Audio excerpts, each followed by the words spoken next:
चंद्र सूर्य तारांगणाच्या पार पलीकडनं मी देव आहे. न तच भासते सूर्य न शशांक न पावता, जिथं सूर्य तारांगणाचा प्रकाश पोचत नाही अशा ठिकाणचा मी दैव आहे. म्हणजे हे तिथे स्पष्ट केलेलं आहे. मी कुठून परमधाम म्हणजे ज्याला आपण जिथं आवाज पोचत नाही आपला, ज्याला आवाजाच्या पलीकडची जी दुनिया आहे, सूर्य तारांगणाच्याही पार पलीकडे जो आहे स्थान आहे, ज्याला ब्रह्मलोक, निर्वाण लोक अशी अनेक नावं आहेत. तर त्या स्थानावरून तो ह्या धर्तीवरती एका मनुष्यकाळाचा तो आधार घेऊन आपल्याला ज्ञान आहे.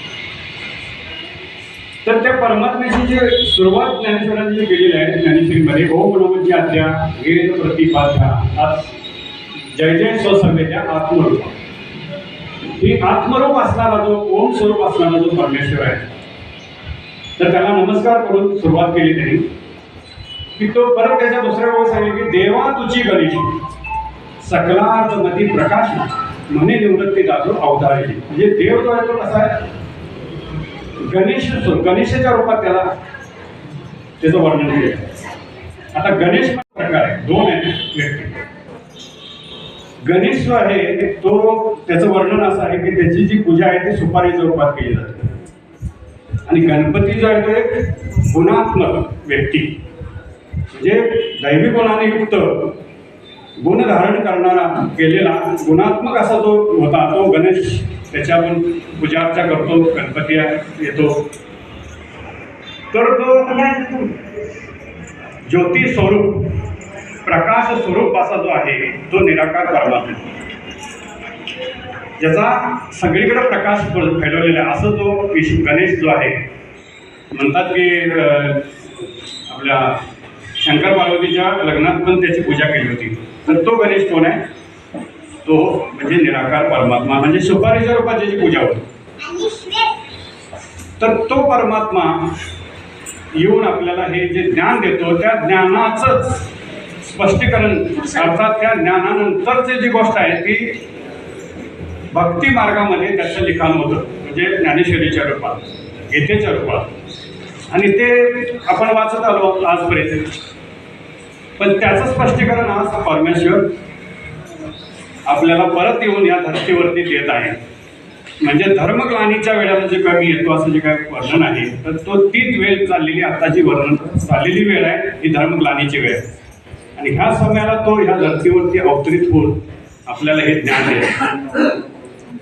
पण त्याच्यामध्ये त्याने एक धर्माच्या बाबतीत बोललेले आहे. धर्म काय आहे, धर्माचं पालन करा, स्वधर्म सुखाय परधर्म दुःखाय. म्हणजे स्वतःच्या धर्माचं पालन करा आणि परधर्म जो आहे तो दुःख देणार आहे, त्याला तुम्ही दूर करा. ज्ञानेश्वर माऊलीने एक ओवी त्याच्यावर केलेली आहे की जल चळा जल सांडे तक्षणी मरण मांडे, येणे पांडे स्वधर्म विसंबू नये. म्हणजे स्वधर्म जो आहे तो तुम्ही विसरू नका. जर विसरला तर काय होईल की त्या माशासारखं अवस्था होईल. माशाने जर त्या पाण्याचा त्याग केला तर तो काय जास्त वेळ मासा राहिला का, जिवंत राहू शकतो का पाण्याशिवाय? तसं आपल्या जीवनामध्ये आपला जर धर्म नाहीसा झाला, धर्म म्हणजे काय आहे, धर्माची व्याख्या आहे शांती हा आपला धर्म आहे, पवित्रता हा आपला धर्म आहे, प्रेम आनंद हे जे आहे धर्माची व्याख्या. तर तो धर्म आपल्या जीवनात आपण उतरवला पाहिजे, त्याची पालना केली पाहिजे, शांती आपल्या जीवनात आणली पाहिजे. म्हणजे ज्या वेळेला आपल्याला अशांत होतो आपण, त्यावेळेला आपल्याला दुःख होतं, जे क्रोध निर्माण होतो आपल्यामध्ये. तर त्या विकारापासून मुक्त होऊन स्वधर्मामध्ये सिद्ध राहिलो आपण तर आपल्याला खऱ्या आनंदाची, खऱ्या सुखाची प्राप्ती होत असते. तर हा जो परमात्मा आहे तो काय जो ज्ञान देत आहे, ह्या ज्ञानामुळं आपलं जीवन जे आहे ते एक श्रेष्ठतेकडे चालतं. आणि यथार्थता, स्पष्टता, परमात्मा ह्या धर्तीवरती अवतरित झालेला आहे का, धर्मग्लानीची वेळ आता आहे का, हे जर बघायचं म्हटलं तर वर्तमान धर्मग्लानीची काही लक्षणं सांगितलेली आहेत. म्हणजे जगामध्ये पाप, अत्याचार, भ्रष्टाचार, म्हणजे बऱ्याच काही गोष्टी चाललेल्या आहेत आणि आज वर्तमान ते आपण डोळ्याने पाहतोय. म्हणजे ती लक्षणं सगळीकडे आज दिसायला लागलेली आहेत. आणि ह्या स्थितीमध्ये परमेश्वर जो आहे तो या धर्तीवरती अवतरित झालेला आहे. अवतरित होऊन आज त्याचं कार्य जे आहे ते संपन्नतेकडे चाललेलं आहे.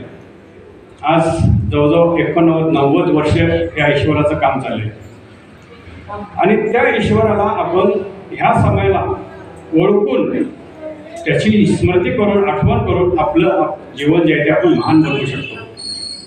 म्हणजे आत्म्यामध्ये जे काय अवगुण आलेले आहेत तर ते अवगुण पूर्ण नष्ट करायची जी पॉवर आहे त्या परमात्म्याच्या स्मृतीमध्ये आठवणीमध्ये. परमात्मा दुसरं तिसरं आपल्याला काय काम देत नाही. फक्त परमात्मा सांगतो की बच्चे तुम्ही काय करो, उठते बैठते चलते फिरते मुझे याद करो.